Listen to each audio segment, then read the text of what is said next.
Tu sais faire des nattes de queue? Non? Eh bien écoute, reste ici. Si tu sais comment on fait, dis-le moi dans les commentaires. C'est parti, je te montre comment on fait. Bon là, faut commencer par défaire celle-ci du coup. C'était la natte de queue pour l'intro. Alors, pour faire une natte de queue, tu n'as pas besoin de beaucoup de choses. C'est essentiellement du matériel que tu as déjà. Tu peux penser à prendre du démêlant pour entretenir ta queue pour éviter que tes crins y cassent et que tu aies de la matière à avoir. Tu prends ta petite brosse à crins. Le but, c'est que ta queue, elle soit bien démêlée. Tu vois ici, elle est bien démêlée. Ce que tu peux prendre aussi comme accessoire en plus, ça va être de la cire pour que tes crins ils viennent bien se maintenir et que ça évite que ça parte un petit peu dans tous les sens. Tu peux aussi prendre un peigne pour bien délimiter. Je vais vous recadrer un petit peu pour bien délimiter les mèches que tu vas prendre. Une fois que tu as tout ça, c'est parti, tu peux commencer. Là ici, on n'a pas de peigne et on n'a pas de cire, donc je vais te montrer avec mes petits doigts et tant pis, il y aura des petits crins qui vont voler un peu à gauche à droite, mais ce n'est pas grave. Voilà, c'est vraiment juste pour votre démo. C'est parti, tu prends ta queue et tu choisis 3 mèches. Voilà, comme si tu faisais une tresse normale. Une fois que tu as ces 3 mèches, c'est pas compliqué.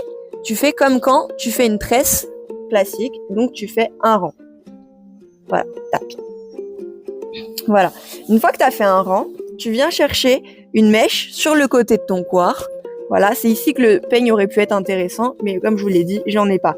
Pour ceux qui ont de la cire à cette étape-là, vous pouvez... Ça va être rigolo s'il tourne comme ça. Vous pouvez venir cirer les mèches que vous prenez. Vous voyez, là, vous pouvez mettre de la cire comme ça pour que ça reste bien plaqué et que ça ne bouge pas pendant votre transport ou même pendant la journée. Une fois que vous avez récupéré cette mèche-là, c'est parti, vous faites la même chose de l'autre côté. Vous venez récupérer une mèche. Tac. Pareil, pour ceux qui ont de la cire, n'hésitez pas à venir cirer votre mèche pour pas que ça bouge de trop. Une fois que vous avez repris des mèches de chaque côté, vous refaites un cran. Donc tac, je viens et je pivote. Une fois que vous avez pivoté, cette mèche-là, il faut venir la réalimenter.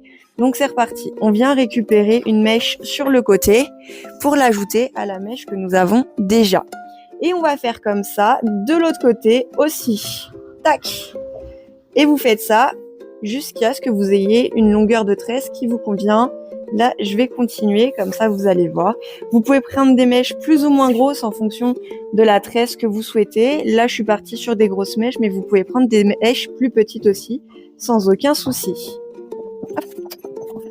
Admettons, cette longueur-là de tresse de queue vous convient.